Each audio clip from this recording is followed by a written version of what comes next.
अस्सलाम वालेकुम नाज़रीन, मैं हूं एहतशाम कियानी। आप मेरा यूट्यूब चैनल देख रहे हैं। इस्लामाबाद हाई कोर्ट में आज अहम केसेस की समाअत हुई है। 4 मुकदमात की अहम तरीन समाअतों से मुताल्लिक आपको आगाह करेंगे। एक तो इस्लामाबाद हाई कोर्ट के जस्टिस मियां गुल हसन औरंगज़ेब ने बड़े गैर मामूली रिमार्क्स दिए हैं जो कि इमरान खान से मुताल्लिक हैं, और दूसरा इस्लामाबाद हाई कोर्ट का 2 रुकनी बेंच जो कि अलकादिर ट्रस्ट और 190 मिलियन जो रेफरेंस है उसमें इमरान खान की ज़मानत की दरख्वास्त पर समाअत कर रहा है। उस समाअत के दौरान आज बहुत बड़े इंकशाफात और एतराफ़ात हुए हैं।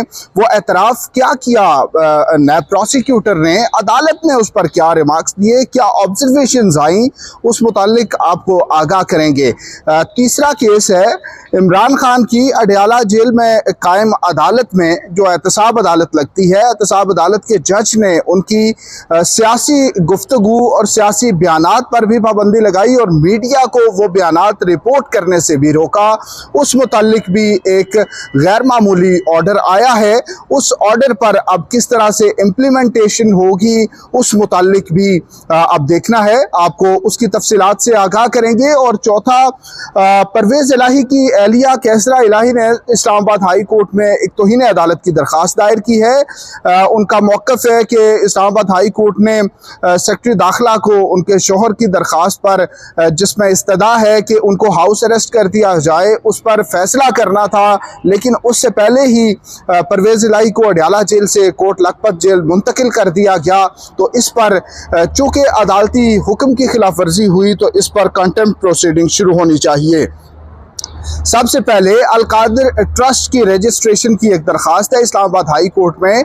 अलकादिर ट्रस्ट जब इमरान खान की हुकूमत थी तब तो रजिस्टर्ड था, लेकिन उसके बाद नया ट्रस्ट एक्ट जो आया, इस्लामाबाद ट्रस्ट एक्ट के तहत उसको दोबारा रजिस्टर करना चाहते हैं, लेकिन उस पर चीफ कमिश्नर इस्लामाबाद की जानिब से वो रजिस्ट्रेशन नहीं हो रही, इंतज़ामिया उसको रजिस्टर नहीं कर रही। इस्लामाबाद हाई कोर्ट में दरख्वास्त दायर की गई, अदालत ने रिपोर्ट मांगी, चीफ कमिश्नर की जानिब से रिपोर्ट अभी तक अदालत में पेश नहीं की जा रही, जिस पर जस्टिस मियां गुल हसन औरंगज़ेब बरहम हुए। आज उन्होंने सख्त रिमार्क्स दिए।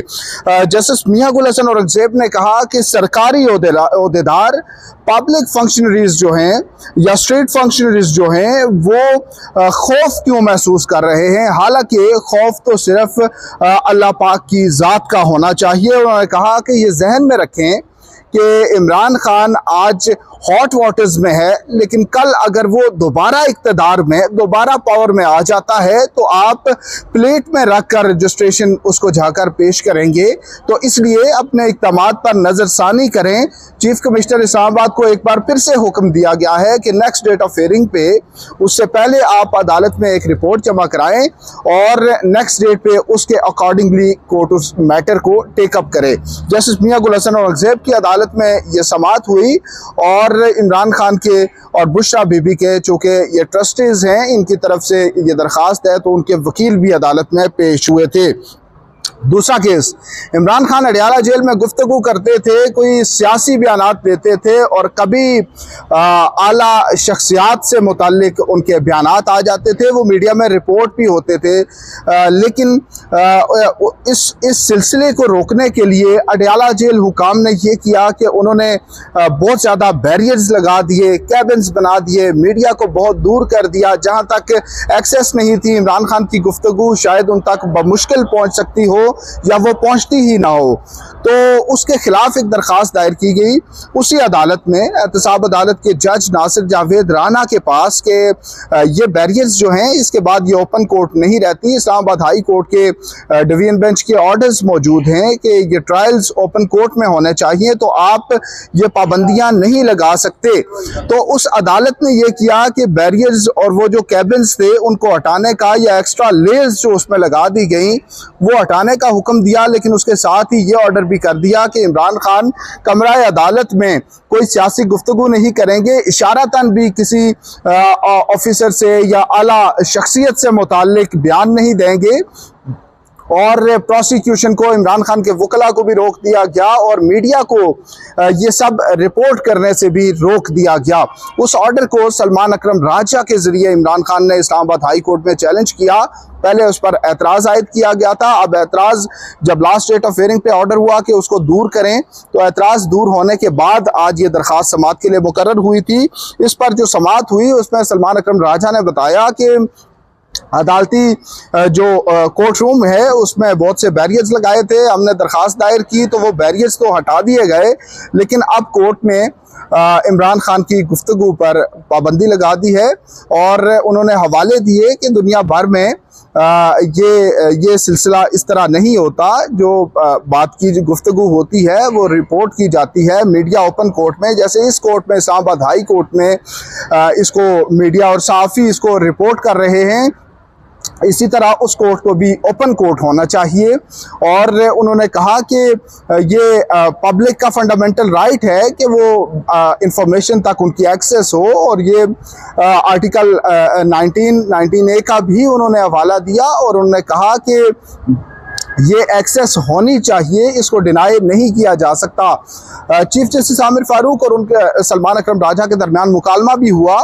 चीफ जस्टिस आमिर फारूक का ये मौक़िफ़ है कि जितनी फ्री स्पीच है पाकिस्तान में, इतनी जो डेवलप कंट्रीज़ हैं उनमें भी नहीं है। अमेरिका, बरतानिया का उन्होंने हवाला दिया कि वहाँ पे भी इतनी फ्री स्पीच नहीं है जितनी पाकिस्तान में है, और ये सूरत हाल जो है इसको समझना होगा। मीडिया से मुताल्लिक उन्होंने कहा कि वो चीज़ें भी रिपोर्ट कर दी जाती हैं जो कोर्ट अपनी अंडरस्टैंडिंग के लिए वकील से पूछ रही होती है। तो उन्होंने कहा कि वकला से मुताल्लिक भी उन्होंने पूछा कि कोई वकील जो एक केस में कोर्ट में पेश होता है, केस अंडर ट्रायल है, तो उस मुताल्लिक, उस केस के मेरिट से मुताल्लिक वही वकील बाहर जाके मीडिया पे बयान दे सकता है या ख़बर दे सकता है। तो उस पर सलमान अकरम राजा ने कहा कि उसे वकील को ये नहीं करना चाहिए। अपेरेंटली सलमान सफदर जो इमरान खान के वकील हैं वो कोर्ट से निकल कर बाहर आकर मीडिया से गुफ्तगू करते हैं, केस के मेरिट्स पे भी बात करते हैं, ये भी बताते हैं हम केस जीत जाएंगे, किस तरह से जीतेंगे, ये तमाम बातें खुलकर वो करते हैं। इस पर चीफ जस्टिस आमिर फारूक ने एक समाअत में सलमान सफदर से भी गुफ्तगू की थी कि क्या वकील को अंडर ट्रायल जो केस है, जो ज़ेरे समाअत केस है, उससे मुतालिक मीडिया पर बात करनी चाहिए। तो सलमान सफदर ने आगे से जवाब दिया था कि वकील को बात भी नहीं करनी चाहिए, और ये पहले कहा जाता था कि जज को मीडिया देखना भी नहीं चाहिए, तो उसको ज़्यादा प्रेस नहीं किया गया, ज़्यादा उस पर बात नहीं की गई थी। लेकिन आज सलमान अकरम राजा के सामने ये गुफ्तगू हुई तो उन्होंने कहा कि वकील को ये गुफ्तगू नहीं करना चाहिए, क्योंकि वो पब्लिक तक रिपोर्ट हो रही होती है और पब्लिक परसेप्शन एक बन चुकी होती है। उसके अगेंस्ट अगर ऑर्डर आ जाए तो उससे पब्लिक का जो एतबार है वो जो है उस पे उसको ठेस पहुंचती है। दूसरा केस जो था वो इमरान खान की 190 मिलियन पाउंड रेफरेंस में जमानत की दरख्वास्त, जो कि तकरीबन 4.5 महीने हो चुके हैं, वो पेंडिंग चल रही होती है। चीफ जस्टिस आमिर फारूक के रिमार्क्स थे एक समाअत में कि बेल मैटर जो है उसे 2-3 हफ्तों में कंक्लूड हो जाना चाहिए। नैब की तरफ से भी कुछ रिले किया गया और कुछ रीजंस बनी जिसकी वजह से अभी तक ये केस कंक्लूड नहीं हो सका। आज की जो समाअत थी वो बड़ी इंपॉर्टेंट समाअत रही। नैब प्रोसिक्यूटर अमजद परवेज ने दलाइल दिए और ऑलमोस्ट उन्होंने अपने आर्ग्यूमेंट्स कंक्लूड कर लिए हैं, लेकिन समाअत कल तक मुलतवी की गई है। आज की समाअत पे कंक्लूड नहीं किया जा सका। समाअत के दौरान अमजद परवेज ने कहा कि सुप्रीम कोर्ट ने बरतानिया से पाकिस्तान आने वाली रकूम से मुतालिक अपना ऑर्डर जारी किया और उसमें सुप्रीम कोर्ट ने ये वाजे कर दिया कि ये रकम सुप्रीम कोर्ट के अकाउंट में नहीं आनी चाहिए थी। बरतानिया से रकम किस तारीख को पाकिस्तान में सुप्रीम कोर्ट के अकाउंट में मुंतकिल की गई, ये सवाल जब जस्टिस तारिक महमूद जहांगीरी ने किया तो नैब प्रोसिक्यूटर ने बताया कि ये 3 एक साथ में ये रकम आई थी। पहली रकम जो थी वो 29 नवंबर 2019 को आई, दूसरी रकम 3 दिसंबर 2019 और तीसरी जो थी वो मार्च 2022 में आई, 11 मार्च 2022। तो फिर दूसरा, और ये उन्होंने कहा कि ये कुल रकम जो थी ये पहले 102 मिलियन पाउंड, फिर 35 मिलियन पाउंड और तीसरी जो थी बाकी अमाउंट, तो ये कुल रकम जो है ये 171.5 मिलियन पाउंड बनती है। तो उस पर जस्टिस तारिक महमूद जहांगीरी ने पूछा कि वफाकी काबीना ने मंजूरी कब दी। अदालत को बताया गया कि काबीना ने 3 दिसंबर 2019 को मंजूरी दी और उससे पहले 2 दिसंबर 2019 को प्राइम मिनिस्टर के सामने एक नोट पुट किया गया था। अब जस्टिस तारिक महमूद जहांगीरी ने यह सवाल पूछा कि पहली जो ट्रांजैक्शन थी, जो अमाउंट एनसीए ने पाकिस्तान में भेज दी थी, उस रकम के वक्त तो ये एग्रीमेंट मौजूद ही नहीं था, क्योंकि प्रोसिक्यूशन का ये केस है अपेरेंटली कि जो वफाकी काबीना ने मंजूरी दी और उसके बाद मलिक रियाज की जो क्राइम प्रोसीड की रकम थी वहाँ पे वो पाकिस्तान मुंतकिल की गई और उसे मलिक रियाज के जुर्माने में एडजस्ट कर दिया गया। लेकिन ऑन रिकॉर्ड चूंकि चीजें नहीं है, नैब के पास डॉक्यूमेंटेशन भी कंप्लीट नहीं है। जैसा कि गुज़िश्ता समात पर अदालत ने पूछा था कि क्या आपके पास मलिक रियाज की अमाउंट्स की फ्रीजिंग और डी फ्रीजिंग के जो बरतानिया के लंदन के ऑर्डर्स हैं वो आपके पास मौजूद हैं, तो बताया गया था कि वो दोनों ऑर्डर्स मौजूद नहीं हैं। इसी तरह आज की समात में भी ये कंसीडिंग स्टेटमेंट्स यानी एतराफ़ी बयानात आए हैं कि ये कुछ चीज़ें जो नैब के पास नहीं हैं उनसे मुतालिक आपको आगे बताएंगे। तो कोर्ट का ये सवाल था कि पहली अमाउंट्स जो अमाउंट आ गई सुप्रीम कोर्ट के अकाउंट में उस वक्त तो मंजूरी थी ही नहीं, और दूसरी अमाउंट जो आई वो तो सेम डे की दोनों ट्रांजैक्शंस हैं, दोनों इवेंट्स एक दिन के हैं कि एक ही दिन में बरतानिया से रकम सुप्रीम कोर्ट के अकाउंट में मुंतकिल हुई और इधर फेडरल कैबिनेट ने उसी दिन मंजूरी दी। तो चीफ जस्टिस ने भी ये सवाल किया कि 29 नवंबर को जो रकम आई वो तो वफाकी काबीना के मंजूरी के बगैर कैसे आ गई। अमजद परवेज कहते हैं जी कि 6 नवंबर 2019 को मलिक रियाज और एनसीए के दरमियान एक कॉन्फिडेंशियल डीड साइन हो गई और उस कॉन्फिडेंशियलिटी डीड में प्राइम मिनिस्टर के मुआविन खुसूसी शहजाद अकबर के दस्तखत मौजूद थे। सवाल ये हुआ कि वो खुफिया डीड क्या थी, तो उसमें अमजद परवेज ने बताया और कोर्ट ने उसको समझने के लिए ये पूछा कि क्या वो कॉन्फिडेंशियलिटी डीड पाकिस्तान हुकूमत की तरफ से थी कि हुकूमत मलिक रियाज और एनसीए के दरमियान जो मुआहदा है उसे खुफिया रखेगी। तो अमजद परवेज ने कहा जी बिल्कुल ऐसा ही है। तो चीफ जस्टिस ने पूछा वजह क्या वजह है कि हुकूमत पाकिस्तान ने ऐसा हलफनामा दिया है, ये डीड नहीं। चीफ जस्टिस ने रिमार्क्स दिए कि ये डीड नहीं बल्कि ये हुकूमत पाकिस्तान की तरफ से एक डिक्लेरेशन है कि वो इस डीड को कॉन्फिडेंशियल रखेंगे। अमजद परवेज ने कहा कि सुप्रीम कोर्ट ने बरतानिया से पाकिस्तान आने वाली ये रकम से मुतालिक जो है वो एक ऑर्डर जारी किया। तो अब जस्टिस तारिक महमूद जहांगीरी का जब डीड की बात हुई तो उन्होंने पूछा कि कहाँ लिखा हुआ है उस डीड में कि ये रकम बरतानिया से सुप्रीम कोर्ट के अकाउंट में मुंतकिल की जाएगी, क्योंकि अमजद परवेज ये बताते हैं कि 6 नवंबर को ये डीड साइन हो गई और उसके बाद 29 नवंबर को पहली किस्त जो बरतानिया से आई वो पाकिस्तान मुंतकिल हुई। तो इस हवाले से भी वो पढ़कर नहीं बता सके कि कहीं उस डीड में लिखा हुआ है, पहले से ये तय हो चुका है कि सुप्रीम कोर्ट के अकाउंट में ये रकम मुंतकिल की जाएगी। तो सरदार लतीफ़ खोसा भी इसमें उन्होंने लुकमा दिया। उन्होंने कहा कि एनसीए और बैरिया टाउन के दरमियान जो एग्रीमेंट था वो भी नहीं लगाया गया।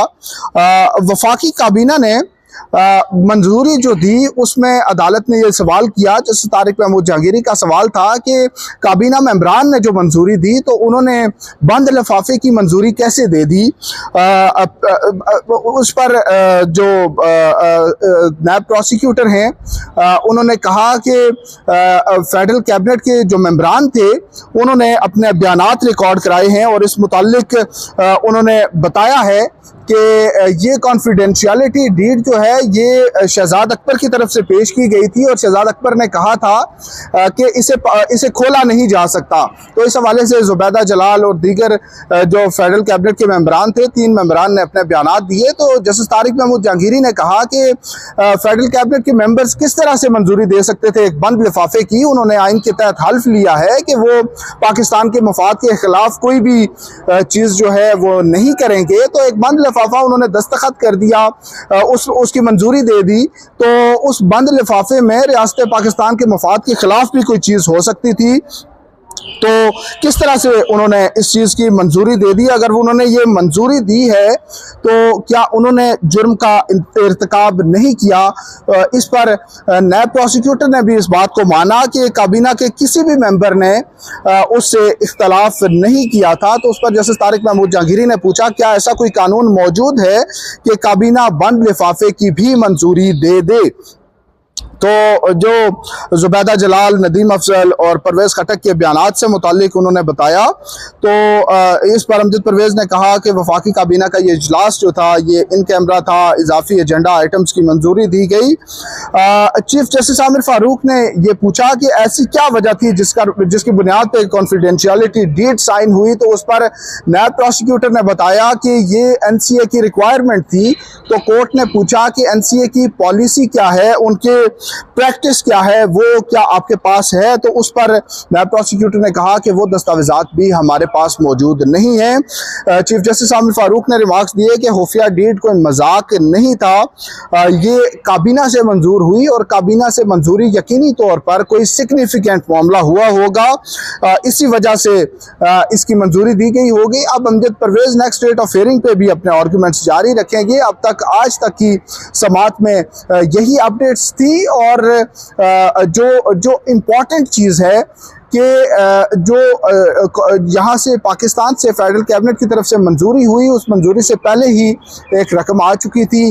जो प्रोसिक्यूटर हैं वो कोर्ट में ये तस्लीम कर चुके हैं कि मलिक रियाज की जो अमाउंट वहाँ पे फ्रीज़ हुई वो बाद में वहाँ पे डी फ्रीज़ भी हो गई थी। तो ये केस अपेरेंटली इमरान खान के हक में जाता दिखाई दे रहा है और ये लग रहा है उन्हें बेल भी मिल जाएगी। लेकिन नैब का एक मौक़िफ़ ये भी है कि मलिक रियाज की जब अमाउंट वहाँ पे कंफिस्केट हुई तो उसके बाद उन्होंने NCA के साथ एक मुआहदा किया और उसमें शहजाद अकबर जो कि मुआविन ख़ुसूसी थे वो भी शामिल हो गए कि ये रकम अगर कॉन्फिडेंशियल रख ली जाए तो NCA ने इसकी मंजूरी दी कि ये हम पाकिस्तान को भेज देंगे। और NCA को डिसीव किया गया कि ये रकम NCA को ये यकीन दिलाया गया कि सुप्रीम कोर्ट के अकाउंट में जा रही है, लेकिन ये नहीं बताया गया कि मलिक रियाज ने कोई वहाँ पे जुर्माना भी अदा करना है। बहरहाल डॉक्यूमेंट्स पे ये चीज़ नहीं है।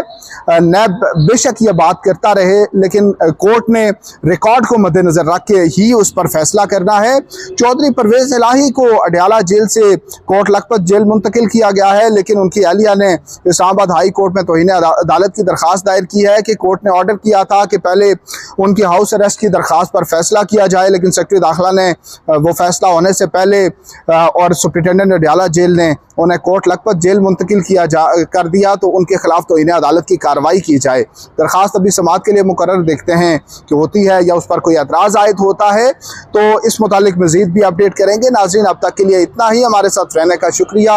अल्लाह हाफिज़।